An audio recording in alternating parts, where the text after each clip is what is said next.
السلام عليكم ورحمة الله وبركاته.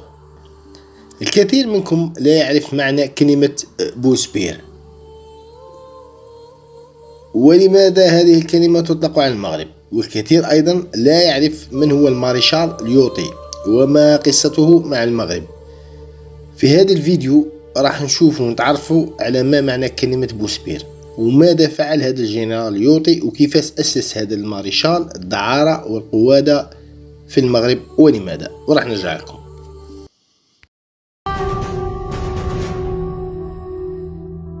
الإمبريالية الأوروبية غرسات حوايج خايبين في الحضارات الاستعمارات، ولسوء حظ بلادنا احتلوها أسوأ قوم الفرنسيس. 1907 قامت البحرية الفرنسية بقصف كازا وارتكبت مذبحة في حق المغاربة ودمرت البنية التحتية ديال المدينة. من بعدها ب5 سنين دخلت المغرب من الباب الواسع بمعاهدة الحماية اللي وقعها السلطان عبد الحفيظ. كان المقيم العام ليوطي جايب جيوش الفرنسيس وكان كيسهر على توفير وسائل الترفيه ليهم، وكان بوسبير هو المتنفس المرود والدوزيام حلوف ديال ليوطي. كانوا الفرنسيين كل ما سيطروا على شي منطقة كيفتحوا فيها وكر ديال الدعارة وشجعوا الوسطاء القوادات باش يجمعوا العيالات والبنات المغربيات ويعطيهم رخصة ديال ممارسة العور بتعليمات من المارشال ليوطي، اللي بقات سميته مرتبطة بإحداث أحياء الدعارة في مختلف المراكز الحضارية، كما أنه هو اللي أقر بالدعارة المتنقلة وجند كمشة ديال المومسات باش يمشوا مع قوافل الجيش الفرنسي. بقى المارشال ليوطي وفيا لنهج نابليون في تأسيس المواخي الرسمية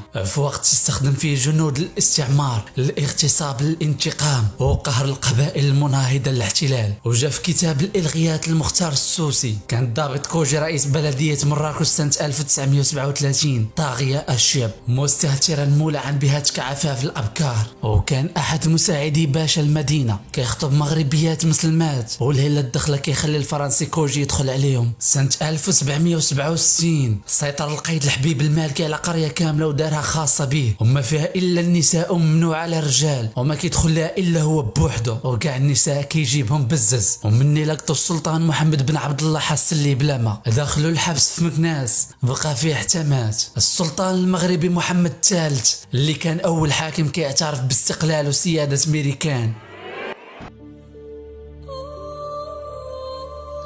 ليوطي أو روبرت لويس ليوطي كانوا يقولوا عليه هو من بنى المغرب الحديث، شخصية فرنسية ما زالت بصمتها حاضرة في المغرب، الذاكرة الجماعية للمغاربة في تراثهم المعماري والتاريخي وحتى في رموز الدولة، فإنها بالتأكيد ستكون لويس روبرت ليوطي أول مقيم فرنسي بالمغرب ما بين 1912 و 1925.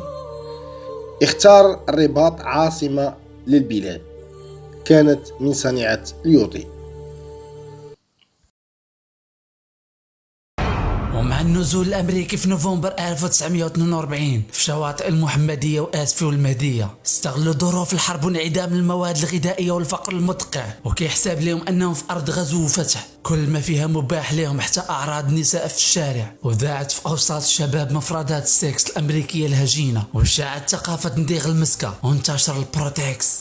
آنذاك استسلموا الفقراء لإغراءات الدولار. ومن بعد الحرب العالمية الثانية استقروا الجنود الأمريكيون في قواعد القنيطرة وسيدي سليمان وسيدي يحيى وبقنادل والنواصر وبن قرير باتفاق مع فرنسا، وآنذاك استفحلت التجارة في أعراض العزبات وأجسادهن. القصة بدات مع نهاية القرن 19، بدات أشكال جديدة ديال الدعارة كتسلل المغرب الشريف. سنة 1864 فتح نادي أنف أبوابه بالدار بيضاء، كان عبارة على ملهى فيه الفرنسيات، وآنذاك بانت عادات وطقوس غير مألوفة في مجال تسلية زبناء المتعة، وتكونت لجنة من ممثلي السفارات والقنصليات اللي كانت في طنجة، وقررت تطبيق القانون الفرنسي حول البغاء على مدينة البوغاز بلا ما يستشروا أي مسؤول مغربي. وملي هجمات القوات الفرنسية على كازا بدأت تشيد أحياء الدعارة موازاة مع حملات الغزو باش يلبيوا إشباع الرغبة الحيوانية لجنود الاحتلال. ومنذ عام 1908 أي بعد أقل من سنة على هجوم البواخر الحربية الفرنسية والإسبانية لمدينة كازا في غشت 1907 داروا مرقص إيدن كونسير ديال شطيح، هو ملهى خاص بالضباط وكبار الموظفين، كانت حسنوات فرنسيات كتقدم فيه عروضهم عريانات ستريبتيز مقابل الفلوس الكحلة. وأول دور دعارة في العاصمة الرباط هو أشهرها وقاصة، اللي كانت تضم في الخمسينات أزيد من 1000 عاهرة. كان باشا مراكش تهامي الكلاوي أكبر تاجر في أجساد النساء، وضمت منازل اللي كان يراقبها أزيد من 6000 امرأة، كل امرأة تدفع أزيد من 100 فرنك يوميا. عموما مدينة مراكش كانت تحتضن أوكار الدعارة في عدة مناطق في البلاد.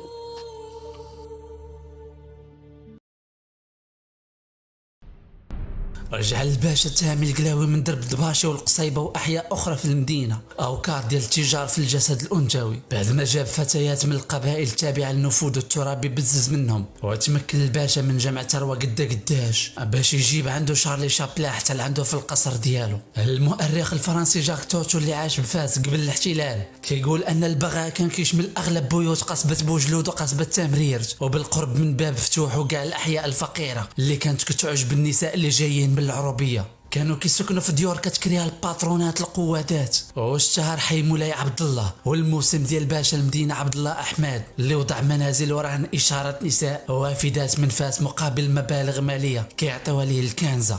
زاوية بجعد كانت كذلك في السنوات الأخيرة من الحماية دايرين بها دور البغاء. وفي ضواحي بني ملال كان ولي كيتسمى الشيخ بوعنان كيستمتع بحق السيد، أي حق الليلة الأولى، بحال داكشي اللي كان في أوروبا خلال القرون الوسطى. ونفس الأمر كان كيطرى بأي تعتاب ضواحي ديمنات الحدود الستينيات.